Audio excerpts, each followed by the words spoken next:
Assalamualaikum warahmatullahi wabarakatuh. Halo semuanya. Oke, hari ini saya akan menjelaskan terkait teknik sampling. Oke, jadi teknik sampling itu seperti yang kita tahu bahwa setiap observasi atau penelitian atau apapun, biasanya data yang diambil itu adalah data sampel. Nah, kenapa data sampel? Coba saya ulas dulu apa itu sampel dan apa itu populasi. Oke, jadi sebenarnya populasi dan sampel itu seperti seperti ini. Untuk ilustrasinya, jadi populasi itu adalah keseluruhan suatu objek, sedangkan sampel itu adalah bagian kecil atau sebagian elemen dari suatu populasi itu. Ya contoh misalkan populasinya adalah penduduk Indonesia, sampelnya kita ambil salah satu kabupaten atau salah satu provinsi yang ada di Indonesia. Nah, misalkan begitu. Kemudian kalau masalah observasi, misalkan kita akan membuat suatu survei atau penelitian terkait perekonomian penduduk yang ada di Kabupaten X misalkan. Nah, kita ambil sampel saja di kabupaten itu, kita ambil 10 penduduk per kecamatan. Nah, misalkan begitu. Itu maksud dari sampel. Oke, kenapa ada teknik sampling? Jadi, kenapa ada sampling? Yang pertama, pastinya terkait time management atau efisiensi waktu. Contohnya, ini saya hubungkan dengan kasus yang ada di teknik sipil. Misalkan pengujian beton 1000 titik, akan tetapi kita hanya menguji 50 titik saja. Nah, itu sudah cukup untuk menjadi objek penelitian. Karena kita tidak perlu menguji untuk semuanya, karena kalau kita menguji semuanya ya pasti akan membutuhkan waktu yang lebih lama gitu. Jadi cukup 50 titik saja boleh. Oke, itu contohnya. Kemudian ada uji destruktif. Uji kuat tekan tidak bisa dilakukan semua benda uji. Nah, sama seperti yang sebelumnya ya. Jadi kita bisa mengambil beberapa sampelnya saja.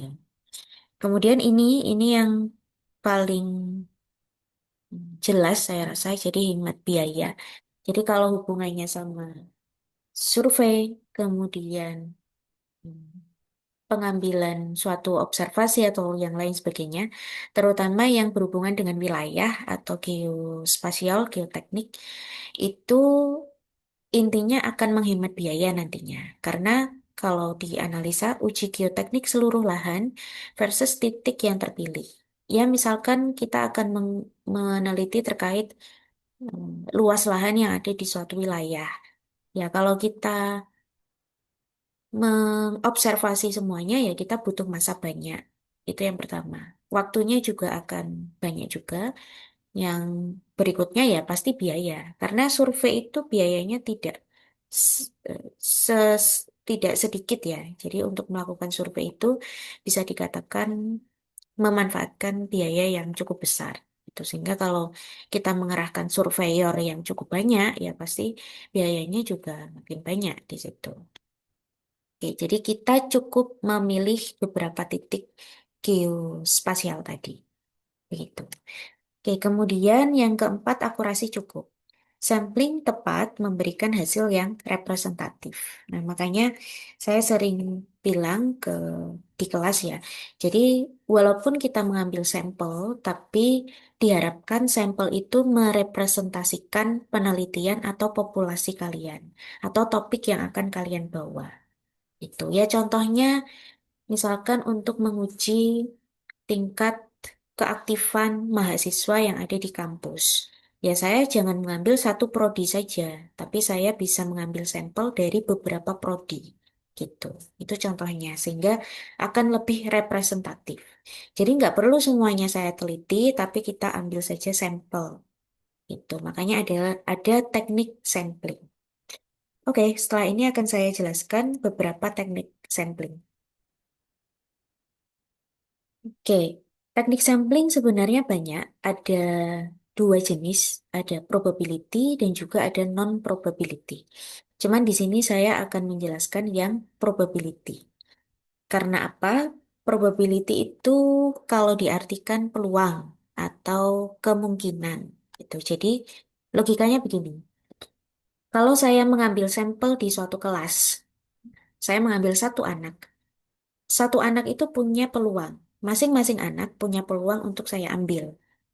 Katakanlah di kelas itu ada 30. Saya mengambil satu. Jadi probability dari satu anak itu adalah 1/30. Oke, jadi probability itu adalah jumlah yang akan kita ambil dibandingkan dengan jumlah totalnya. Tuh, makanya dikatakan probability sampling. Ya, karena objek yang kita ambil itu punya peluang untuk diambil sebanyak, biasanya kalau dipeluangkan NA per NS. Itu kalau secara eh, kalkulasi ya. Oke. Oke, nanti kita bedah satu-satu. Sebenarnya masih banyak, cuman yang sering dipakai ada empat ini, makanya saya jelaskan empat ini saja. Yang pertama, simple random sampling. Yang kedua, systematic sampling. Yang ketiga, stratified. Yang keempat, clustering atau cluster sampling. Kalau non-probability, mungkin kalau ada kesempatan akan saya jelaskan. Oke, saya masuk di sampling yang pertama, simple random. Ini saya rasa sampling yang paling sering dipakai, random, jadi tidak ada aturan khusus. Coba kita baca sama-sama. Setiap elemen populasi memiliki probabilitas yang sama untuk terpilih sebagai sampel. Pemilihan dilakukan secara acak, menggunakan tabel bilangan random atau generator acak. Oke, kalau misalkan di Excel memang kita bisa merandom ya. Di Excel itu ada randy gitu, rand. Nah, kita bisa merandom suatu angka. Nah, tapi kalau secara eh, kasus real ya, contoh sederhananya yang tadi saya jelaskan. Saya mau mengambil sampel anak yang ada di suatu kelas tertentu. Ya, saya acak saja tanpa mengurutkan absensinya, tanpa mengurutkan namanya, tapi saya ambil anak tertentu untuk saya jadikan sampel, misalkan begitu. Ya, secara random ya, namanya random ya, secara acak saya ambil. Kemudian probability-nya sama seperti yang saya jelaskan tadi juga. Jadi setiap pemilihan anak itu probability-nya ya satu per banyaknya data. Gitu. Oke, ini contohnya kalau di teknik sipil, misalkan yang tadi ya, kita menguji beton, ada 500 silinder beton yang dicetak. Dipilih 50 sampel secara acak untuk diuji di laboratorium. Jadi kalau ada 500 gelondongan beton, kita nggak perlu pilih-pilih yang mana. Yang penting kita ambil beberapa sampel, misal 50 begitu, untuk kita uji di situ. Oke, ini saya rasa hmm, bisa dipahami. Karena ya intinya sih random ya, jadi kita mengambil random saja. Oke, cuma nanti kita bandingkan dengan teknik yang lain. Oke, kalau ini berarti berapa sampel yang kita ambil atau berapa peluangnya, ya berarti ada 50 beton per dengan populasinya 500. Ya ini saya kenalkan notasi statistik. N kecil itu adalah banyak sampel, the number of sampel, sedangkan N besar adalah the number of population. Sedangkan probability-nya, P biasanya saya bilang, atau suatu kejadian atau A, PA misalkan, berarti 50 per 500. Berarti 1/10 ya, atau 0,1. 0,1 itu kalau dibuat dalam prosentase ya 0,1 dikali 100. 0,1 kali 100, 10%. Oke, jadi mau diingat probability itu antara 0 sampai 1. Antara 0 sampai 100%. Jika kalian mendapatkan 2, sekian, berarti ada yang salah di perhitungan itu. Begitu. Karena logikanya peluang itu kalau nggak diambil, ya tidak. Kalau dia, gini maksud saya, peluang itu kalau bukan yes, ya no gitu. Secara mudahnya begitu. Kalau bukan yes or no. No itu artinya nol, yes itu artinya satu. Tergantung nanti yesnya berapa persen, misalkan 80%, ya 0,8. Berarti di antara 0 dan 1. Gitu. Oke, saya rasa yang ini cukup simpel. Saya lanjut ke sampling yang kedua, systematic sampling. Systematic itu yang saya highlight di sini interval, interval tetap. Coba kita baca definisinya. Sampel dipilih dengan interval tetap dari daftar populasi. Satu unit awal dipilih secara acak. Kemudian dipilih unit setiap unit dengan K ke K dipilih. Coba nanti saya jelaskan maksudnya. Kita ke visualisasi dulu. Nah, ini saya ibaratkan perumahan ya, perumahan dengan nomor rumah 1 sampai 20. Jadi misalkan kita akan mengambil secara acak dulu yang pertama, langkah yang pertama tadi kan satu unit awal dipilih secara acak. Jadi saya secara acak memilih 3. Kemudian dengan interval tertentu, misalkan 5, 1, 2, 3, 4, berarti sampel yang kedua adalah rumah nomor 8. Kemudian saya interval lagi 5, sampel berikutnya nomor ke-13, nomor ke-18, dan seterusnya. Gitu. Ini juga cukup simpel pengambilan samplingnya, terutama yang ada urutan atau yang dengan jumlah yang banyak ya. Gitu. Oke, ini misalkan di sini pemeriksaan kondisi jalan. Nah, jalan. Tadi saya mencontohkan perumahan. Sekarang jalan. Jadi secara logika jalan itu kan panjang, misal 10 kilometer. Supaya kita bisa mempermudah pengambilan sampling ya kita pecah-pecah saja jalan itu. Misalkan 100 meter pertama kita ambil sampel di rentan itu. Kemudian 100 meter kedua kita ambil observasi di meter tersebut dan seterusnya gitu. Jadi sesuai juga dengan tujuan sampling tadi lebih representatif, di mana dengan pemecahan segmen atau pemecahan interval itu kita bisa meneliti sebenarnya sepanjang jalan semuanya, sepanjang 10 kilometer tadi dengan memecah-mecah jalan tersebut. Gitu. Oke, ini coba kita bahas sedikit. Jadi kita punya 200 segmen, diperlukan 40 segmen sampel.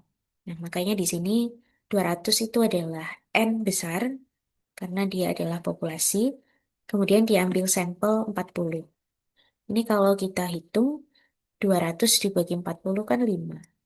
Berarti intervalnya 5. Jadi kalau saya ilustrasikan ya kira-kira begini. Saya punya jalan, kemudian jalan itu saya bagi menjadi 40. Nah, jadi setiap 5, 5 apa ya di sini ya? 200 segmen.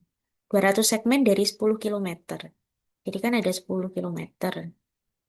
10 kilometer itu ke meter 10.000. Jadi 10.000 meter itu kita bagi menjadi 200 segmen. Nah, berarti per segmen itu panjangnya kira-kira sekitar 10.000 dibagi 200. 50 meter. Oh, ini makanya di sini 50 meter. Jadi per segmen itu 50 meter. Nah, jadi per 50 meter, kemudian per 50 meter itu kita observasi. Nah, kita potong lagi per 50 meter dan lain sebagainya. Kan begitu. Oke, sehingga di sini intervalnya tadi ada 200 segmen, dibagi menjadi 40. Jadi 50-nya 40 kali ya. Itu dapatlah 5. Oke, kalau ini ilustrasi saja, R awal misalkan dia 3. Nah, jadi kalau diilustrasikan kan tadi begini. Nah, 5, 5, 5. Jadi untuk yang dituliskan di PPT ini, itu ibaratnya asumsinya dia mengambil 3 di sini. Berarti tambah 3 kan 8. Tambah 3 lagi 13. Kalau kalian mengambil sampel pertama itu di 2 misalkan, berarti nanti sampel kedua itu di 7, di berapa lagi ya? 12, dan seterusnya. Gitu. Itu maksud dari R awal dan segmen terpilih. Oke. Selain perumahan, kemudian jalan, apalagi ya? Drainase, mungkin drainase atau sungai. Nah, misalkan sungai apa kita koreksi, kita observasi terkait alirannya atau apa atau debitnya dan lain sebagainya. Ya, jadi kita bisa memotong-potong sungai itu. Misal sungai s- dengan 100 meter pertama kita ambil sampel di rentan tersebut. Kemudian di 100 meter kedua dan seterusnya gitu. Jadi lebih representatif juga.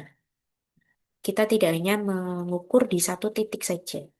Gitu. Mungkin saja kan di satu titik itu debitnya tinggi, tapi ternyata di meter yang lain yang mungkin dekat dengan lautan atau apa, ternyata debitnya lebih tinggi. Kan kita nggak tahu.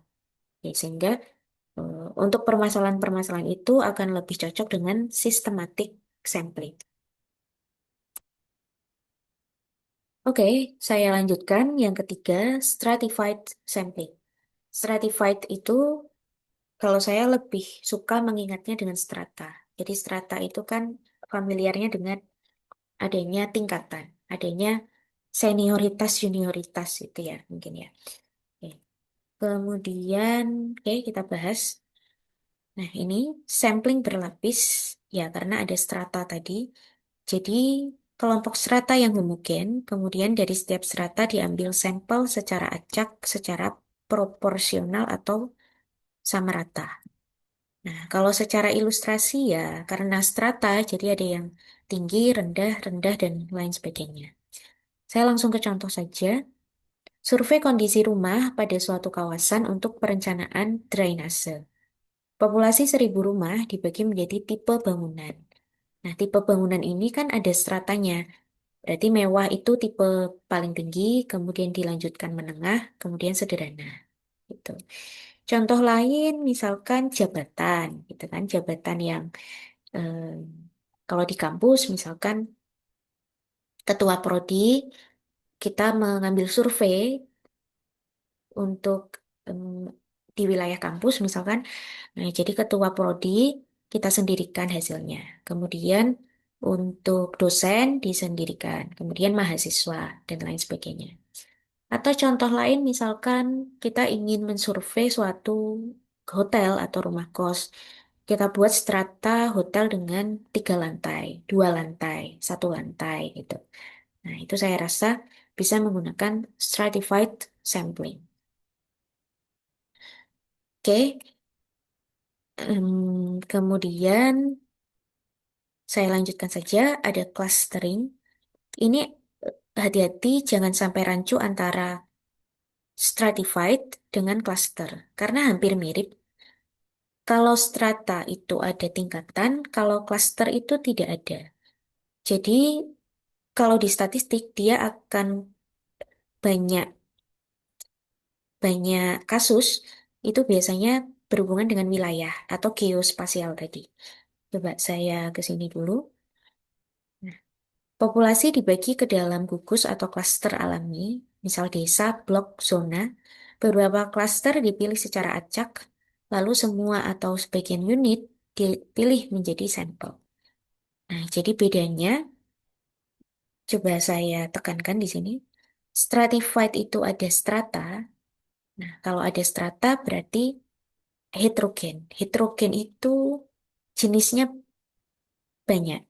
Kalau homogen itu mudahnya sejenis. Kalau ini tidak sejenis.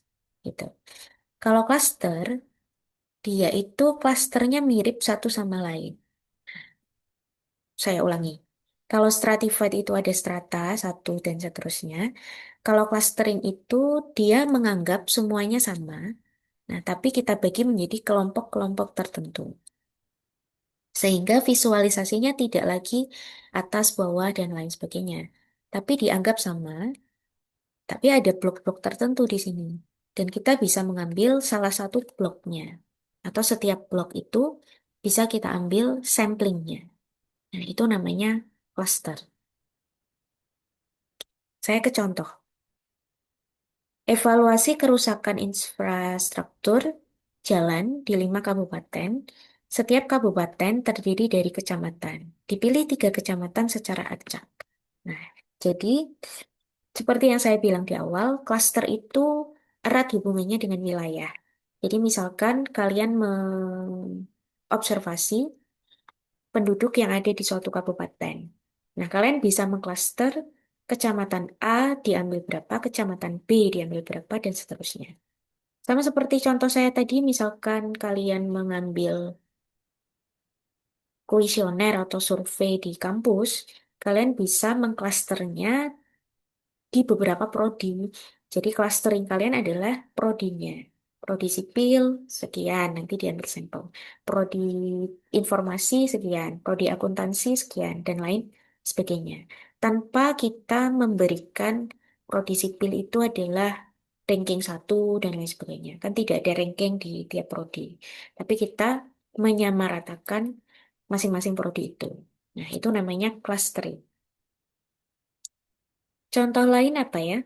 Kalau contoh lain saya rasa sih wilayah ya kabupaten, kemudian desa, kemudian provinsi gitu. Makanya saya hmm, lebih atau tadi juga menjelaskan kalau klaster itu lebih erat kaitannya dengan wilayah. Oke. Dan kalau kaitannya sama wilayah biasanya akan berkaitan dengan kosnya di situ. Kos itu ya bisa waktu, bisa biaya.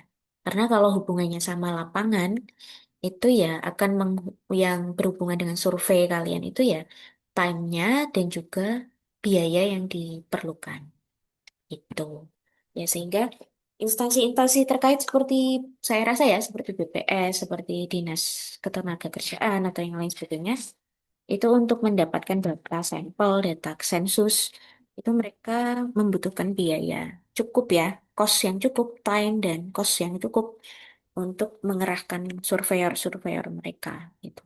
Makanya sekarang juga ada badan-badan surveyor gitu kan. Tuh. Oke, oke. Kalau ini perbandingannya, saya rasa ini tidak terlalu saya tekankan. Kemudian,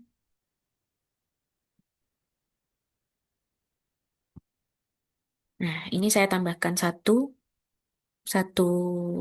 formula. Jadi rumus Lovin. Rumus Lovin itu dipakai di beberapa disiplin ilmu saya rasa di ekonomi, di sipil juga, di statistik. Nah, jadi Slovin itu intinya kalau kita punya suatu populasi, kira-kira berapa sampling yang minimal bisa kita ambil atau minimal sampling yang bagus itu berapa gitu. Contoh sederhananya gini, ketika kita akan menyebar kuesioner di suatu wilayah, katakanlah mahasiswa 100, kira-kira dari 100 itu sampling yang baik minimal berapa? Minimal berapa mahasiswa yang harus mengisi kuesioner kita? Itu kita bisa memanfaatkan rumus Lovig. Nah, ini saya beri contoh. Kita akan membuat survei kepuasan masyarakat terhadap infrastruktur jalan di kota dengan populasi 12.500 KK. Nah, dari 12.500 itu, kira-kira berapa minimal masyarakat yang harus kita survei, gitu intinya. Oke, cuman coba saya jelaskan dulu rumus di sini. Oke, jadi rumus di ini, kalau saya tulis kembali, ini kan penulisannya mungkin kalau secara mudahnya kan kalau ditulis kembali itu N, kemudian N besar per 1 plus N E kuadrat. Oke, di mana N tadi adalah number of sample, N besar itu adalah number of population atau banyak populasi. Oh, ini pensil saya kenapa ya? Oke, kemudian E itu margin error. Oke, kalau kalian belajar statistik akan banyak menemukan error residual dan lain sebagainya. Karena begini, kalau saya jelaskan dikit ya. Hmm, Error itu, misal saya beri kasus, kalau kalian saya berikan soal 1 dibagi 3 berapa? Kalian mungkin ada yang menggunakan 0,3, ada yang menggunakan 0,33. Ini it's okay. Nah, cuman sebenarnya kalau secara detailnya atau nilai 1/3 itu sebenarnya coba saya buka Excel. Oke, 1 dibagi 3 itu sebenarnya 0,33 yang tidak berhenti di situ. Kalau kalian menganggap dia adalah 0,33 katakanlah, itu sebenarnya ada error. Jadi ini nilai eksak, nilai eksak dari 1/3. Sedangkan yang kalian gunakan itu adalah nilai pembulatan atau pendekatan. Sebenarnya kan seperti itu. Jadi kalau misalkan ini saya katakan error, iya ini error. Jadi error itu bisa dihitung dari selisih antara pendekatan dan juga nilai eksaknya. Oke, jadi kalian punya error sekian 0, sekian sekian sekian. Gitu. Walaupun kecil errornya, tapi sebenarnya ada error di situ. Gitu. Nah ini misalkan 1/3 itu kalau kita kalikan 6 kan 2 ya. 2. Tapi kalau ini kalian kali 6 nanti akan tidak bulat 2. Ya kan 1,98. Jadi di situ ada error 0,02. Jadi untuk perhitungan ya nanti akan berbeda. Itu. Makanya eh, adalah software-software untuk kalkulasi. Ya, contoh sederhananya Excel ini. Bisa untuk kalkulasi hmm, nilai-nilai statistik. Oke, saya kembali ke PPT. Oke, dan error itu kalau di statistik, nanti kalau di hipotesis, misalkan saya mengambil 5%, biasanya kalau di statistik itu kalimatnya we believe that gitu. We believe that 95% of the hypothesis gitu. Jadi kita percaya 95% dari hipotesis itu benar atau bagaimana, bla bla bla gitu.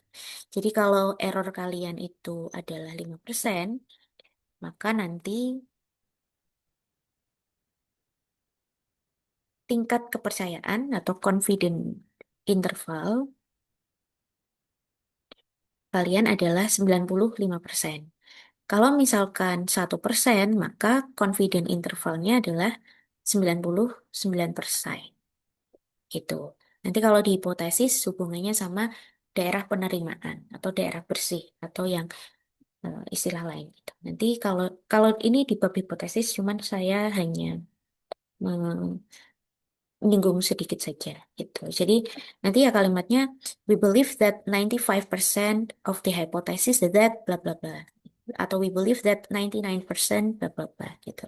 Jadi kepercayaan kita terhadap hipotesis itu 90 sekian persen gitu. Oke, kemudian pemilihan error itu kalau saya sedikit em, menjelaskan, error yang umum dipakai itu memang 5%. Di ekonomi 5% biasanya. Di sipil pun 5% sudah cukup baik. Karena apa? Kalau kita membahas beberapa software statistik, misal SPSS, kemudian kemudian Minitab dan lain sebagainya, itu biasanya default mereka memang 5%. Ya, karena 5% cukup umum dipakai dan untuk beberapa kasus umum, ya memang 5% bisa dianggap sudah cukup baik gitu. Tapi kenapa di sini 1%? Coba ya, 1% itu untuk riset kritis atau standar mutu. Nah, ini biasanya ya untuk hipotesis-hipotesis yang berkaitan dengan kesehatan, kemudian gizi, pangan, dan lain sebagainya. Ya, karena logikanya kalau kita membuat riset membuat obat atau tentang kesehatan kan kita hubungannya sama nyawa orang ya, gitu. Jadi kalau errornya besar ya, ya nanti hmm, obat kita tidak bisa menyembuhkan penyakit itu gitu kan ya. Nah, makanya biasanya untuk kesehatan atau riset hipotesis kedokteran itu menggunakan error yang lebih kecil, 1%. Tapi untuk survei umum di sipil 5% cukup. Gitu. Oke, kalau 10% terlalu besar ya kalau saya rasa. Ini untuk eksplorasi awal. Kalau saya sendiri pribadi biasanya menggunakan 5% secara umum. Di beberapa buku pun juga menggunakan 5%. Gitu. Oke, saya kembali ke rumus Lovin. Rumus Lovin tadi N dibagi N ditambah. Oh, sorry. Satu plus N. Wait. Hmm, ini saya hapus dulu. Oke. N besar, 1 plus N E kuadrat. Ini saya kurung saja.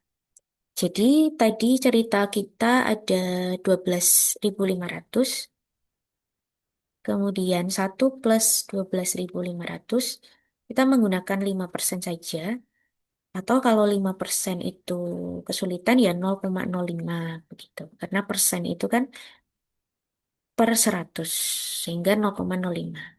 Kalau 1% ya artinya 0,01. Kalau 10% 0,1. Oke, ini berarti 0,05 dikuadratkan. Oke, ini dengan bantuan kalkulator atau apa.